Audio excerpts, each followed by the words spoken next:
बिस्मिल्लाहिर्रहमानिर्रहीम। वालैसा लिल इंसान इल्ला मा सा, और इंसान के लिए वही कुछ है जिसकी वो कोशिश करता है। इस दुआ के साथ कि अल्लाह ताला आपको दुनिया और आखिरत में कामयाबियां अता फरमाए। अस्सलाम वालेकुम dear students and welcome to the physics diary. Chapter number 1 measurement में आज हमारा 5वां लेक्चर है। टॉपिक 1.4 के अबाउट टॉपिक है हमारे पास एरर्स एंड अनसर्टेनिटीज। फिजिक्स जो सब्जेक्ट है वो एक्सपेरिमेंटल बेस्ड है। आप एक्सपेरिमेंट्स करेंगे और जब आप एक्सपेरिमेंट्स करेंगे तो उसमें आपके पास कुछ एरर्स आएंगी, कुछ अनसर्टेनिटीज आएंगी। एरर्स का मतलब है कि आपके पास जो आप वैल्यू रिकॉर्ड करेंगे, जो आपके पास रीडिंग्स होंगी उसमें गलतियां, और अनसर्टेनिटीज का मतलब है कि गैर यकीनियत, किसी भी चीज के बारे में मुकम्मल तौर पे यकीन ना होना, उसमें कुछ ना कुछ गैर यकीनियत रह जाना। किसी भी फिजिकल क्वांटिटी की जो मेजरमेंट्स आप लेंगे वो दो तरह से हो सकती हैं। वो अनसर्टेन हो सकती हैं, यानी उसमें आपके पास गैर यकीनियत होगी, इम्प्रेसाइज होंगी, जिसके बारे में आप डैम श्योर नहीं होंगे कि ये जो आपने रीडिंग ली है, जो वैल्यू आपने ली है वो सही है या गलत है। इन एरर्स को एलिमिनेट करना बहुत मुश्किल होता है, तो इस वजह से हमें पहले ही कुछ इस तरह से काम करना है कि हमने जो भी रीडिंग लेनी है, जो भी एक्सपेरिमेंट करना होता है, हम उसमें ऑपरेटर्स को चेक कर लें। जो पर्सन एक्सपेरिमेंट करने जा रहा है वो पर्सन एक दो दफा उसको रिपीट कर ले, और उसके बाद जो एक्सपेरिमेंटल वैल्यूज हैं, या वो उस पर्सन ने उस एक्सपेरिमेंट के बारे में कुछ पढ़ा हो, तो मतलब वो बिल्कुल भी जाहिल ना हो, उसको कुछ ना कुछ पता हो उन रूल्स का, तो वो एक्सपेरिमेंट्स कर सकता है। उसमें गलती के चांसेस जो है वो कम से कम हो सकते हैं। Very difficult to eliminate the errors. इन एरर्स को एलिमिनेट करना बहुत मुश्किल है। रीजंस ऑफ एरर, जो एरर्स हमारे पास किसी भी एक्सपेरिमेंट के दौरान आती हैं, उनकी सबसे बड़ी रीजन क्या है।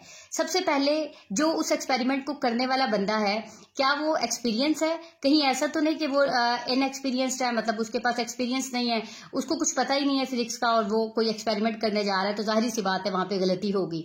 या सम टाइम बंदा एक्सपीरियंस्ड है लेकिन वो लापरवाह है, उसकी थोड़ी सी लापरवाही जो है आपके आंसर को इफेक्ट करेगी। Number 2, faulty operators.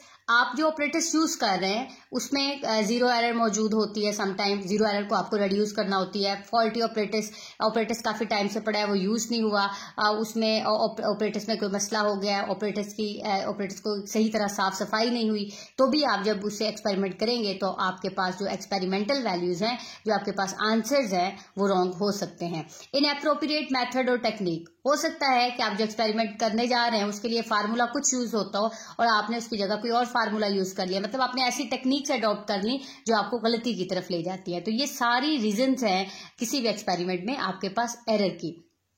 अब ये तो थी एरर। अब अनसर्टेनिटी, मतलब आप किसी भी रीडिंग के बारे में डैम श्योर नहीं है, आप किसी भी रीडिंग के बारे में मुकम्मल तौर पर नहीं कह सकते कि ये जो हमने वैल्यू लिखी है ये सही है, तो उसको हम अनसर्टेनिटी कहेंगे। ये अनसर्टेनिटी क्यों होती है? ये आपके टेक्स्ट बुक ने इसको लिखा है, इनएडिक्वेसी और लिमिटेशन ऑफ एन इंस्ट्रूमेंट।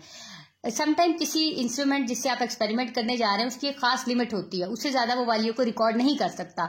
अब अगर आपकी वैल्यू उसकी एक लिमिटेशन से ज्यादा की है तो जाहिर सी बात है आपके पास जो आंसर आएगा वो गलत आएगा।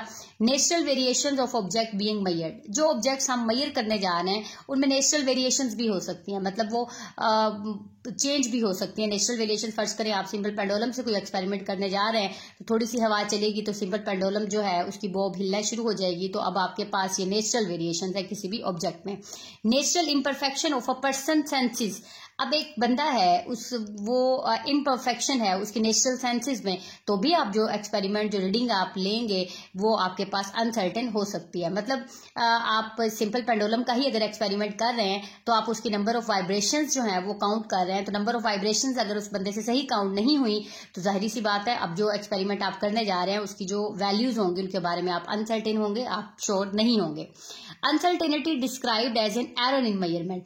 यहाँ पे पहले हमने एरर और अनसर्टेनिटी को अलग अलग बताया, लेकिन एरर और अनसर्टेनिटी यहाँ वो लिख रहे हैं कि हम उसको सेम ले सकते हैं। किसी भी मेजरमेंट में हम एरर और अनसर्टेनिटी को मतलब एक ही चीज जो है वो काउंट करते हैं। तो एरर्स की कितनी टाइप्स होती हैं? टाइप्स ऑफ एरर, जो आप एक्सपेरिमेंट करेंगे उसमें कितनी टाइप्स की एरर हो सकती हैं। फर्स्ट, रैंडम एरर, किसी रैंडम रीजन की वजह से हो सकती है। सिस्टमैटिक एरर, सिस्टम की एरर होती है ये। रैंडम एरर क्या होगी? रैंडम एरर में आपके पास इस तरह से होता है कि आप डिफरेंट वैल्यूज लेते हैं सेम कंडीशंस के तहत। मतलब देखें, आप एक एक्सपेरिमेंट करने जा रहे हैं और उस एक्सपेरिमेंट में आप सेम कंडीशन रखते हैं, लेकिन हर दफा आपके पास आंसर चेंज आता है। तो इसका मतलब ये है कि ये एरर आपके पास रैंडम एरर है। Repeated measurements give different values under same condition. एक ही मेजरमेंट को बार बार आपने रिपीट किया, उसने आपको different values the same conditions के तहत।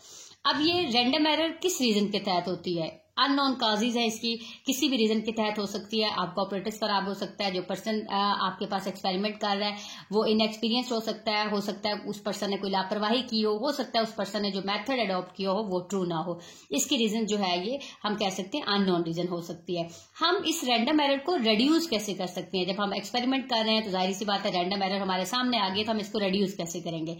हम जो मेजरमेंट करने जा रहे हैं हम उसको सेवरल टाइम्स रिपीट करेंगे।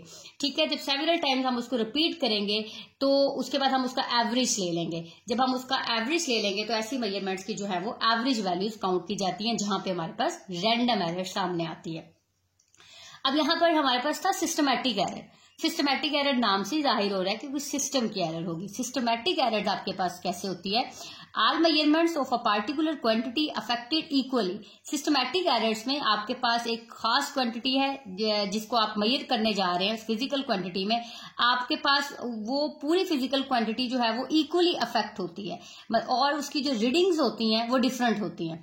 अब ये किस तरह क्यों हो सकती हैं? ये आपके पास अगर आप जो इंस्ट्रूमेंट यूज कर रहे हैं समटाइम उसमें जीरो एरर मौजूद होता है। अब अगर इंस्ट्रूमेंट में जीरो एरर मौजूद है तो जाहिर सी बात है अब ये सिस्टम की एरर हो गई तो इसको हम सिस्टमैटिक एरर कहेंगे।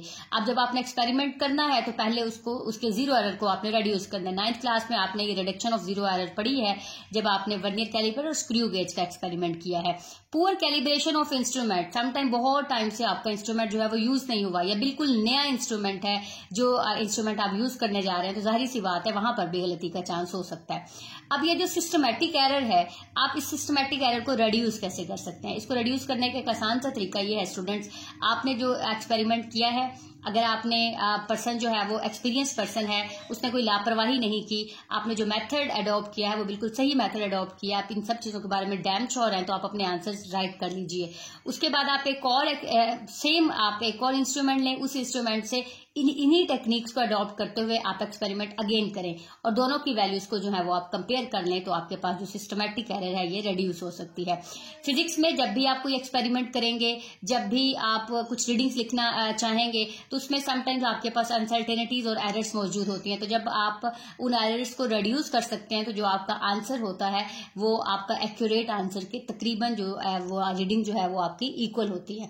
तो ये हमारे पास 1.4 आर्टिकल्स था एरर्स एंड अनसर्टेनिटीज का। यहाँ पर जो शॉर्ट क्वेश्चन बनता है वो ज्यादातर आपके पास क्वेश्चन आ सकता है what are the reasons of error, या क्वेश्चन आ सकता है टाइप्स ऑफ एरर्स। तो आपने इसमें टाइप्स ऑफ एरर में आपने दोनों टाइप्स लिखनी है, रैंडम एरर भी सिस्टमैटिक एरर भी।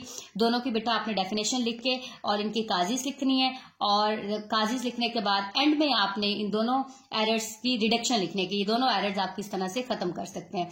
उम्मीद है आपको 1.4 आर्टिकल समझ आ गया होगा। नेक्स्ट इंशाल्लाह हम 1.5 आर्टिकल डिस्कस करेंगे। अगर आपको कोई क्वेश्चन पूछना हो तो आप कमेंट बॉक्स में पूछ सकते हैं। अल्लाह ताला आपको अपनी हिफ्ज़-ओ-अमान में रखे। अल्लाह हाफिज।